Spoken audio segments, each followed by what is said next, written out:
না না না না না না না। আরে গুল গুল গুল গুলটে গুলটে উল্টে গুলে দেয় দুনিয়া উল্টে। উল্টে পাল্টে দিন কাটে তার গলদপুরে রগবাজি গুলবাজিতে। কি কাণ্ড! পাঁচু ভেন্ডি ঘটনা চালা তার সঙ্গীত তার কার সাজিতে। জ্বালিয়ে খেলে গুলের প্যাঁচে দিনকে করে সেরা। গুল গুল গুলটে গুল গুল গুলটে মামা জিন্দাবাদ। উল্টে মামা।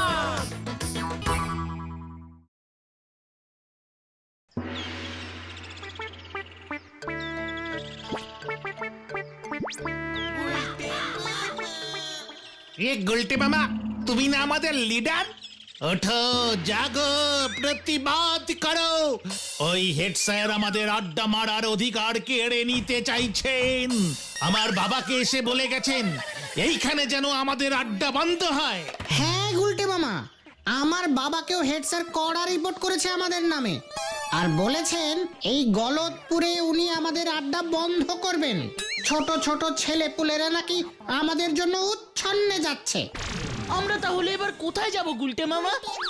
ওই হেড স্যার আমাদের আড্ডা বন্ধ করতে চায়, এত বড় সাহস! বাঙালির এই আড্ডা শিল্পকে চৌপাট করার ষড়যন্ত্র। কারার ওই লৌহ কপাট ভেঙে ফেল কর রেলপাট। পাঁচু, ঘোতন, ভেন্ডি, হেড স্যারের আড্ডা বন্ধ ষড়যন্ত্রের প্রতিবাদে এই আমি বাঙালির আড্ডা বাঁচাও আন্দোলনের ডাক দিলাম। কোথায়? তোমার ডাক তো শুনতে পেলাম না গুলটে মামা। ঘটন, মাউথ সামলে টক্কর। বাঙালির আড্ডা বাঁচাও আন্দোলনের নেতা হলাম আমি। দেখবি আমার ডাকে সাড়া দিয়ে দলে দলে লোক জড়ো হবে, একসঙ্গে চিৎকার করে স্লোগান দেবে, বাঙালির আড্ডা বন্ধ করা চলবে না, চলবে না।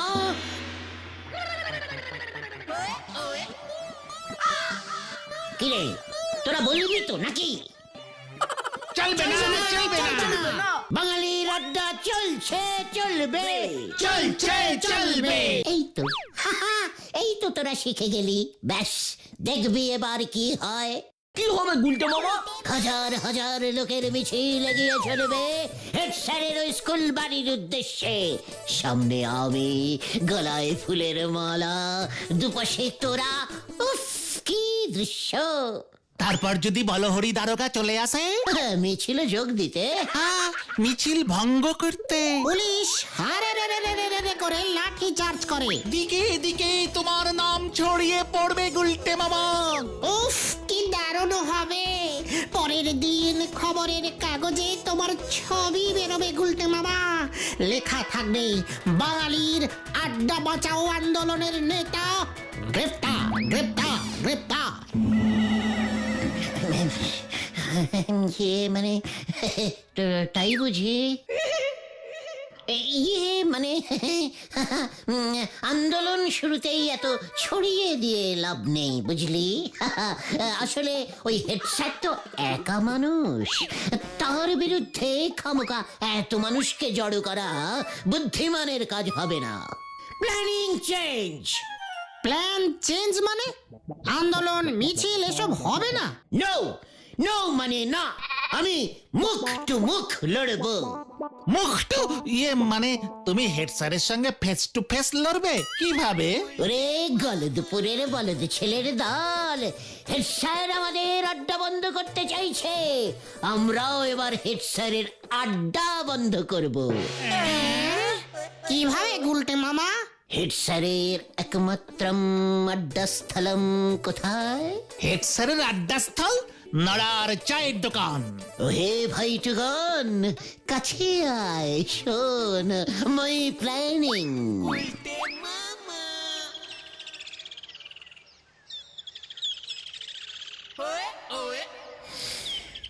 নড়া, বেশ করকরে কড়া কয়েকটা চা দে তো।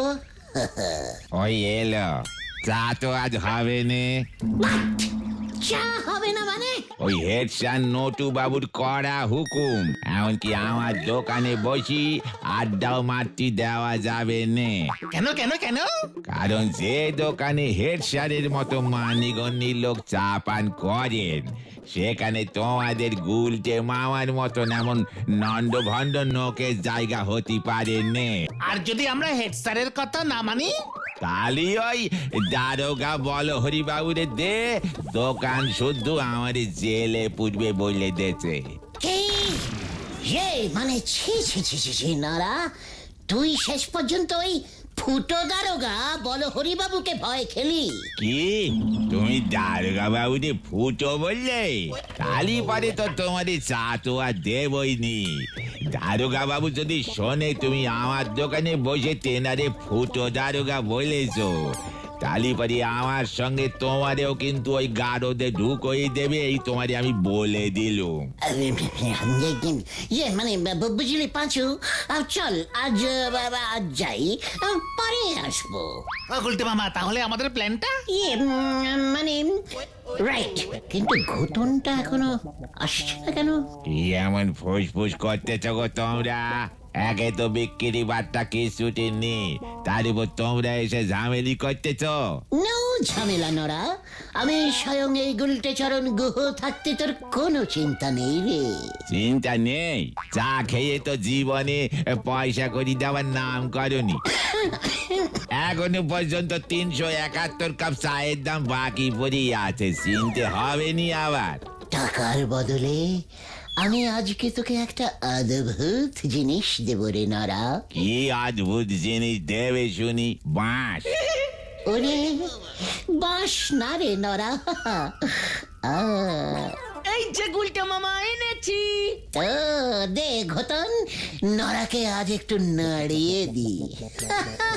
এই নে নরা, আমি তোকে আমার অতি প্রিয় কেটলিটা চিরদিনের মতো দিয়ে দিলাম।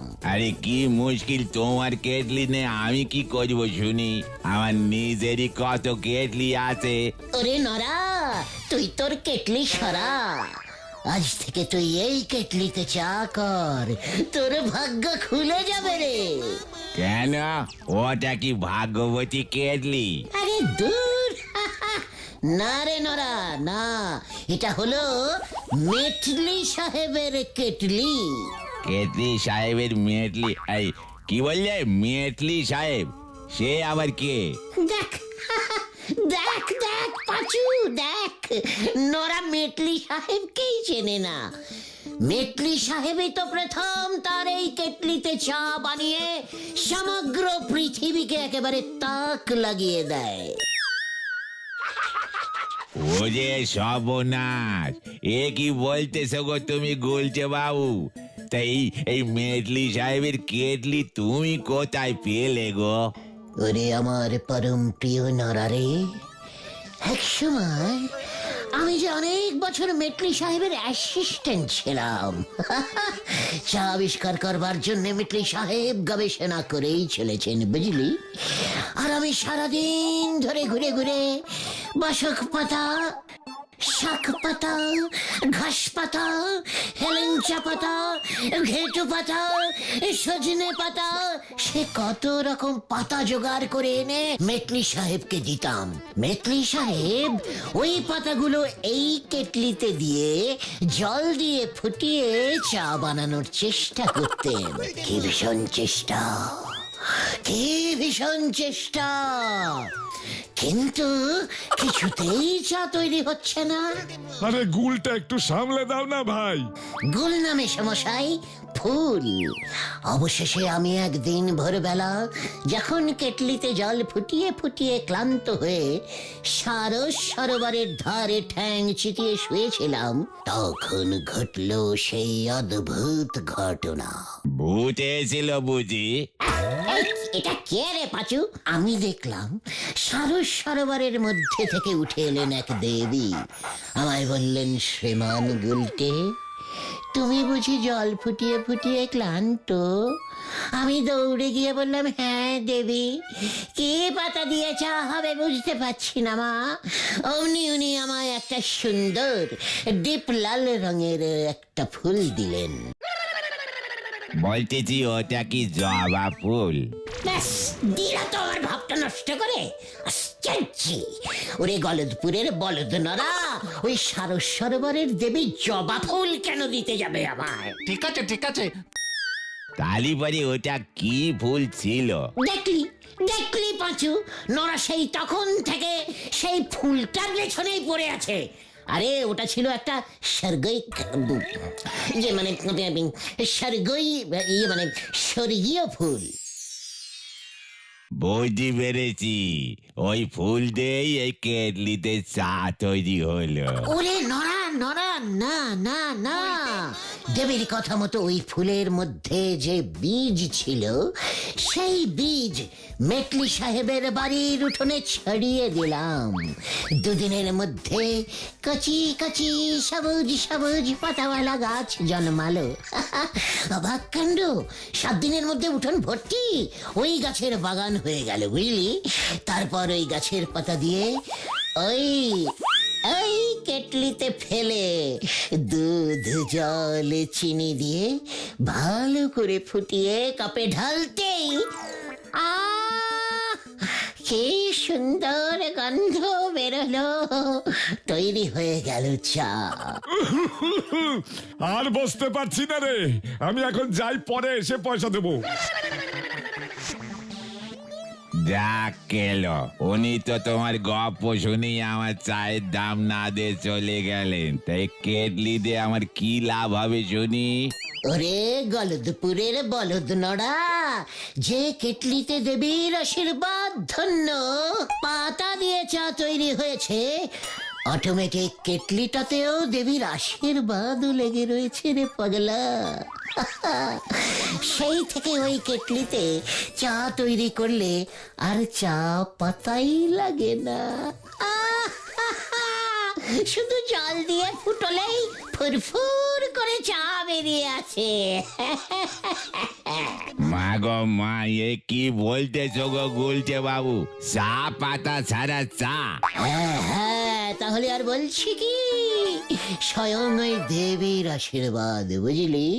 ওই চা পাতার এত গুণ এই কেটলিতে ফুটেছে, তার স্বাদ গন্ধ এখনো যায়নি।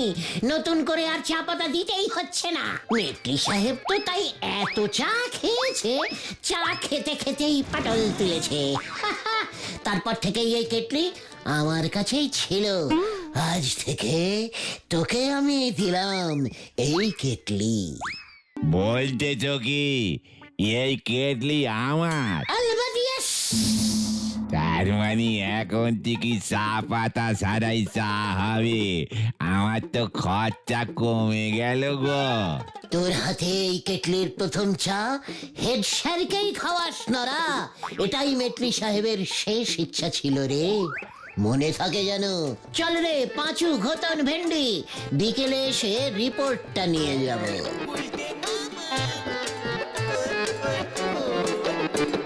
মেটলি সাহেবের শেষ ইচ্ছে? এই খেয়েছে মেটলি সাহেব আমাদের হেড স্যার নটু বাবুরে চিনল কেমন করে?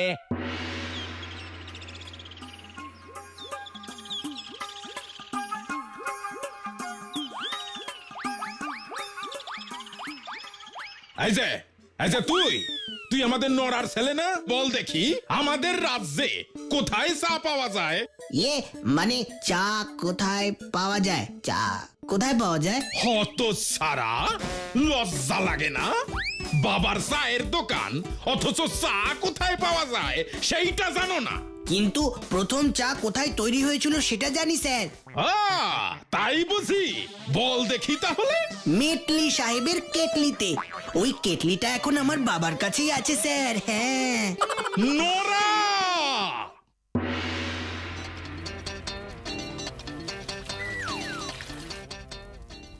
মাথাটা ঠান্ডা করে একটু বসেন দেখি স্যার। এত মাথা গরম করলি কি চলে? জলটারি আগে গরম হতে দেন। কি? মেটলি সাহেবের কেটলি? আর এই কেটলি দিয়েছে তোরে ওই গুলটে? ওই গুলটের ফাঁদে তুই পড়েছিস নড়া, এই তোকে আমি বলে দিলাম। আরে বাবু, আগে এই মেটলি সাহেবের কেটলিটার উদ্বোধনটা করতে দিন না।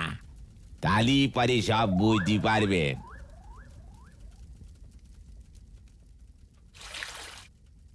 এই দেখে, এই যে সাদা জল দিচ্ছি বেরুলো লাল জল, ইয়ে মানে লাল চা। আচ্ছা, এতদিন ধরে তুই চা বানাচ্ছিস, চা কি কখনো উরম লাল হয় রে হতচ্ছাড়া? হয় না সে তো জানি, কিন্তু এ তো আমাদের সাধারণ চা নয়, ওই সরোবরের দেবীর লাল ফুলের চা বাবু। লাল তো হবেই, আপনি একটিবার খেয়ে দেখেন না বাবু। ইয়ে মানে নড়া, এই চায়ের জন্য তুই কি পয়সা নিবি? কি যে বলেন বাবু, মেটলি সাহেবের কেটলির উদ্বোধনী চা বাবু, পয়সা নেন নিজের নাজাদি কি করে নেন বাবু। এক চুমুকে খেয়ে বলেন দেখি কেমন খেতি হয়েছে। এত করে যখন বলছিস দে তখন।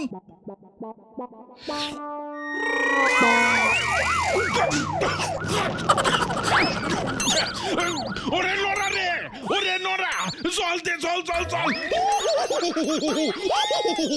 কি ঝাল, কি ঝাল, কি ঝাল! ওরে বাবারে, ওরে বাবারে! গুলটেরা ছাড়বো না আমি। এই আমি পুকুরে নামবো। পুকুর কোথায়? পুকুর কোথায়? আমি পুকুরে নামবো। যা কেটলি দে ঝাল চা বেরুলো।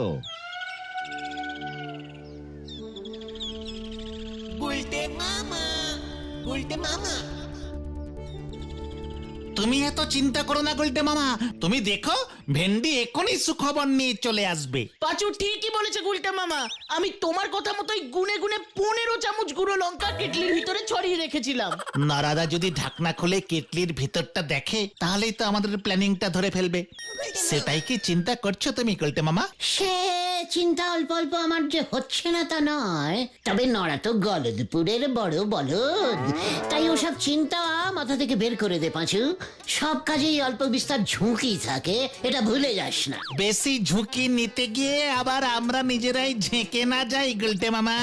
গুলটে মামা, কেস গন্ডগোল হয়ে গেছে। কেন কেন কি হয়েছে? তোমার ওই ঝাল চা খেয়ে হেড স্যারের মাথায় আগুন ধরে গেছে। পুকুরে নাকি 50-60 বার ডুব দিয়েছে।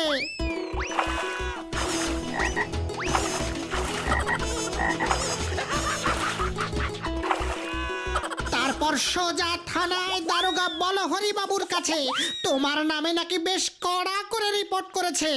দারোগা বাবু তোমাকে ধরতে আসবে। কি সব তোকে কে বললো? বাবা থানায় গিয়েছিল, তখন শুনেছে। এবার কি হবে? ঘটনা, তোকে এতখানি লঙ্কা গুঁড়ো কে দিতে বলেছিল? আমি তো তোর আমি কিন্তু তোর নাম বলে দেব। তুমি এত ভয় খেও না গুলটে মামা। দারোগা বলহরি বাবু আজকে চুরির খবর পেলে আগামীকাল চোর ধরতে বের হয়, তাই চিন্তা নেই। তোমাকে ধরতে আসতে ওর এখনো ঢের দেরি, তার মধ্যে তুমি একটা প্ল্যান বের করে ফেলো।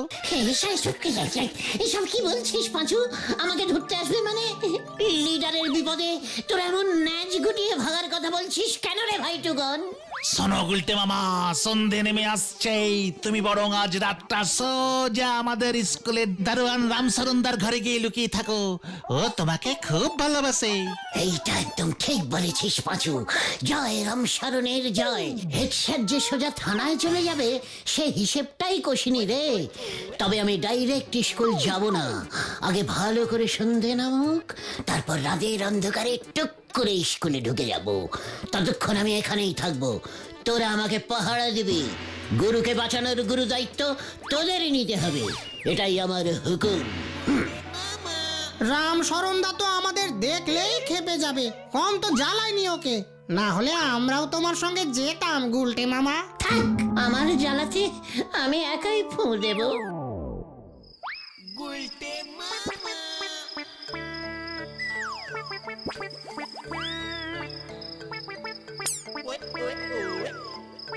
একই ওই ঘরে আলো জ্বলছে কেন? রামশরণ কি ওই ঘরেই আছে?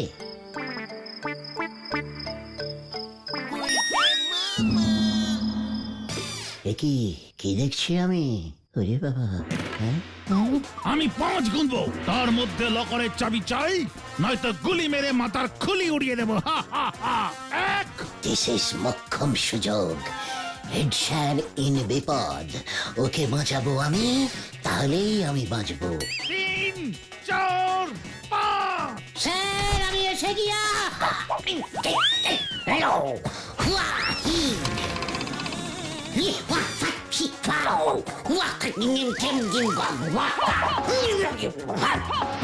স্যার নো চিন্তা ডো ফুটি, আমি থাকতে আপনাকে কেউ কিচ্ছু করতে পারবে না। ইয়াহু!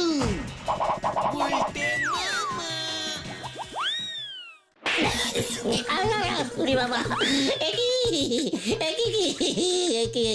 আমি কি করলাম স্যার? হত সারা উজবুক, স্কুলের অ্যানুয়াল প্রোগ্রামের নাটকের রিহার্সালটাও তুই ভন্ডুল করলি। সকালে তুই ঝাল চা খাইয়েছিস, আর এখন এই রাতে তুই এখানে এসে গন্ডগোল বাঁধালি। তো কেস ঘুরে গেছে। তোকে বলো হরি দারোগা খুঁজছে, তোকে কিন্তু ও ছাড়বে না। আমিও ছাড়বো না ওকে। চাচা, আপন প্রাণ বাঁচা, বাঁচাইয়ে, বাঁচাইয়ে, বাঁচাও, বাঁচাও, বাঁচাও। ইয়া! বাঁচাইয়ে, বাঁচাও।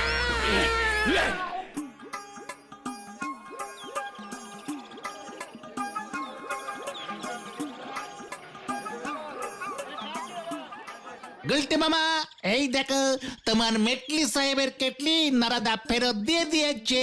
কিন্তু হেড স্যারের ঝাল তো এখনো কমেনি রে ভাইটু। না গো, কমেছে। শুনলাম বলহরি দারোগাকে তোমার নামে যে নালিশ করেছিলেন, হেড স্যার সেই নালিশ ফিরিয়ে নিয়েছেন। এমনিতেই ওই লোকটার কাছে তুমি যা ধোলানি খেয়েছো, সেটাই নাকি যথেষ্ট। মাউথ সামলে টক করে পাঁচু। আমি ধোলানি খেয়েছি মানেটা কি? আমি তো ইচ্ছে করেই ধোলানি ইয়ে খেয়েছি। ভুলে যাস না, লোকটা আমার পেছনে অনেকটা দৌড়েছিল, তার উপর হেড স্যারের লোক। আমি যদি উল্টে লোকটাকে ধোলানি পেটাতাম, আমাদের হেড স্যারের অপমান হতো না? যতই হোক, নটুবাবু তো আমাদের সকলেরই একদিন হেড স্যার ছিল রে, তার তো একটা সম্মান আছে নাকি? তাই তো আমি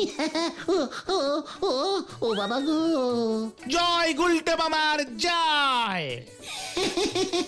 ওরে, এটা হলো গুলটের প্যাঁচ, এক ম্যাচেতেই সবাই হয় ঘ্যাচ।